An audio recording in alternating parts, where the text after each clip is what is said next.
जय श्रीराम. पावसाळ्यात कोकणात आलात आणि हा नजारा पाहिला नाही तर खूप काही मिस केलं.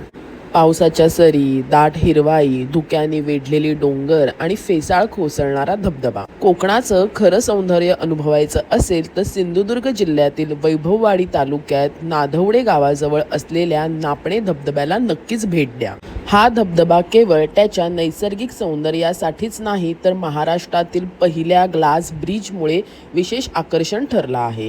पारदर्शक काचेच्या पुलावर उभं राहून खाली वेगाने कोसळणारा धबधबा, शोभावताली पसरलेली हिरवाई आणि पावसाळ्यातील आल्हाददायक वातावरण हा अनुभव शब्दात मांडणं कठीण आहे. तिची आवड असो, रील बनवायच्या असोत किंवा फक्त निसर्गाच्या सानिध्यात काही क्षण घालवायचे असोत, नापणे धबधबा प्रत्येकासाठी एक अविस्मरणीय ठिकाण आहे.